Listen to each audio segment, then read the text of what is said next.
Hey everyone, welcome back to another video. I'm here in my office again at the mall, one of my favorite locales to go ahead and shoot videos and do my work and everything here. So today's topic, I want to talk a little bit about the topic of why you shouldn't rely on YouTube income if you're moving abroad. And we're going to dive into that in a little bit more depth today. I know this topic doesn't excite a lot of people, but some of you might be interested because maybe some of you were thinking, oh, I'll start up a channel. It seems like so many people do channels now out here in Southeast Asia. And honestly, YouTube has been amazing for me. I'm just about hitting 80,000. I'm right at, I think, 79,000 subscribers. I'll be hitting 80 probably by mid next month or maybe even the end of this month. But depending on YouTube to support you while living overseas is one of the biggest mistakes you could make, or even thinking that you might even get monetized and have enough to live on is another mistake. So stick around for today's video. Got these plans stuck in my head. Southeast Asia calling me instead. Bangkok nights and Bali shores. Sick of dreaming, want something more. Pack your bags, don't hesitate. This last couple of weeks, I've had so many people message me and say, hey, how much do you make on YouTube? And, is that your only source of income? People do like to get really invasive on your income. And just because I do YouTube doesn't make my income public. There's sites that you can look at, like Social Blade, that give you estimates on income of subscribers, but those are highly inaccurate. They're good for like seeing how many views you're getting, how many subscribers, things like that. But as far as the income part, that's it's not even close. I'm not sure how they get their stats on the income, but it's not really accurate. But it can, the income on YouTube can swing wildly month to month, even though your views remain steady. And it's going to depend on advertisers, CPM changes.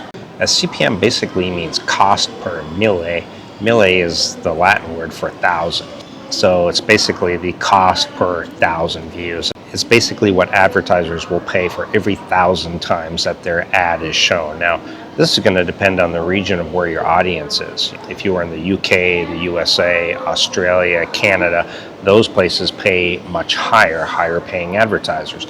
If the majority of your viewers are from Indonesia, the Philippines, Africa, places like that, your advertisers are going to pay very little. Therefore, your income levels are going to be much less than you could have a channel with 10,000 views and their audience is mainly from the US. And then you could have a video that's in the Philippines that gets 1 million views, but their audience is mainly in the Philippines. Well, the one with the 10,000 views from the US probably isn't, they're probably darn close on the level of what they're making, possibly, but that's just the way it works.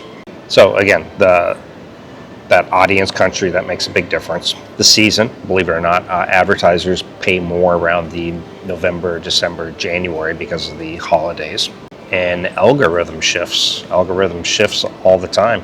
You'll put out a video, and there's no rhyme or reason sometimes. You put out a video and you just happen to put it out at the right time where there's nobody else really putting a video out with that topic at that time, and boom, it takes off. Now, if you would have put out that exact same video, let's say a week later, and there had been other videos on it, or you posted at the wrong time of day or whatever, it may not make it half the views. I've had months drop 40% out of nowhere. And if YouTube is your only income, then that could put you into a panic mode quite quickly. And two, monetization isn't guaranteed. A lot of people think, oh, yeah, no problem, 1,000 subscribers. And they see so many people on YouTube who make the 1,000 subscribers. But the 4,000 watch hours is the hardest part. That's going to take the longest. So even successful creators, they can take 6 months to a year to get monetized. It took me, I want to say I started around 2018, I started YouTube. And my channel has changed over time. First, it was me teaching English overseas, trying to capture the Asian market of people wanting to learn English, and I was doing like English lessons online, no views whatsoever. And then I moved to a different niche, and I was talking about dating, whatever, living life in the Philippines, in Cebu, and then I moved to Vietnam, and still I hadn't even gotten monetized. And it was when I came back to the Philippines in 2019, I think mid 2019, that I finally got monetized. So that's how long it took me. It took me about a year. And you know, for a lot of people, it can take 200 plus videos before you find that style and everything that you want to do. And years to build reliable income. Again, when I got monetized, I was still teaching English online. I wasn't just relying on YouTube. And I've since graduated. I don't need to teach English online anymore. You know, I have investments that I've dumped money into, and mainly I make my income from YouTube is not really from the YouTube AdSense money. It's actually from sponsorships. That's why if you guys watch my videos, you'll see, by the way, this video is sponsored by, well, that's kind of what pays the bills. But again, it takes years to build a reliable income. Some people can get lucky. Like the P was just, phew, you know, she shot off to the sky. She was you know, one of the lucky few, but most channels don't start off that way. So again, don't move abroad and think instant results and you'll get to the Philippines, I'll start vlogging, I'll have income within 6 months. It's not going to work that way. And the algorithm doesn't care about your bills, let me tell you. Yeah, Southeast Asia is definitely cheaper than back in the West, but the surprises can hit a lot harder too.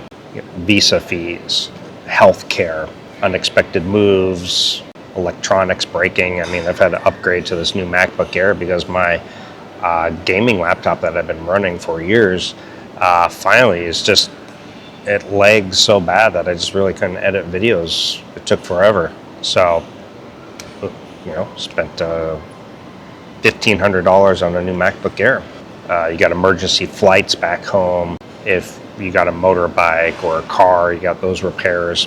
And you combine that with a fluctuating YouTube income, and that equals stress.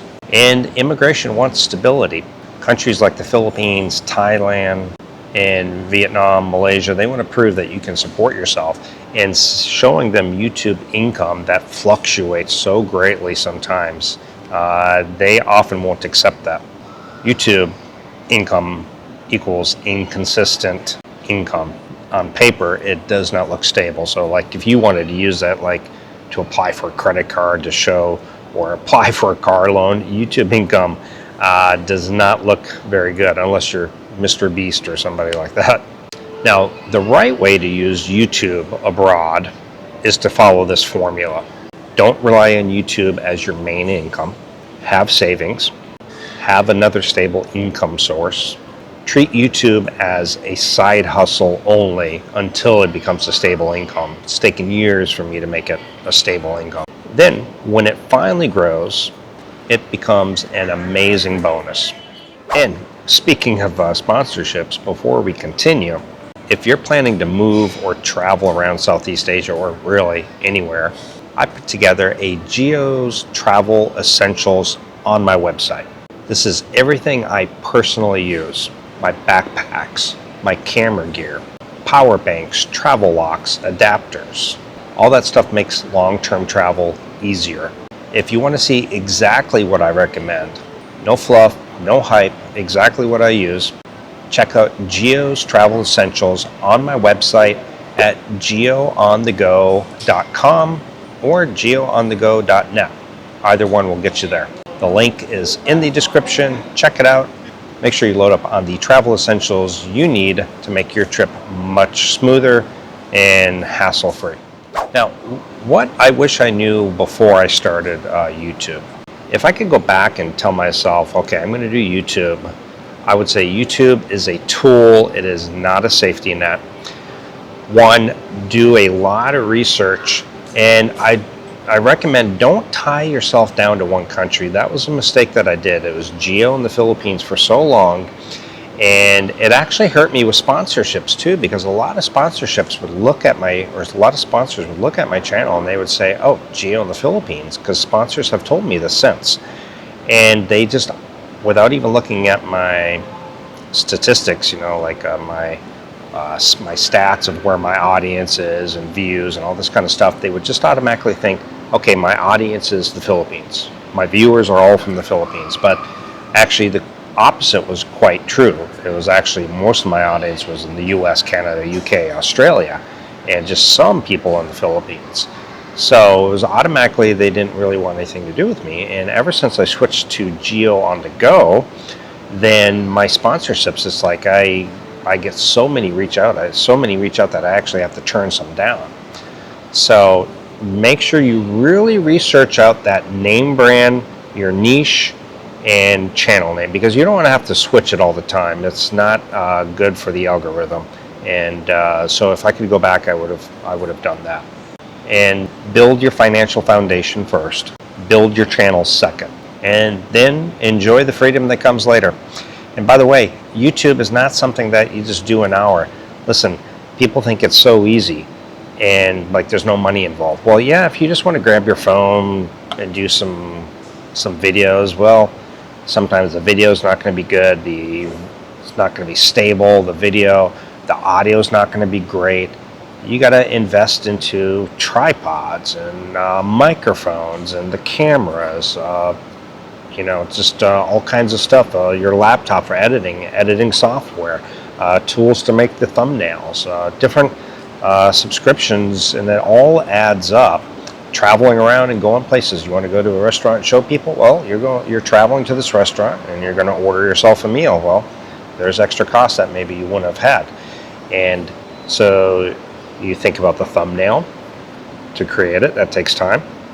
The title, description, the video itself, and then you got to film it, go to the location. You got to find the perfect location, and then you edit it, and that takes a lot of time. It's not just like boom.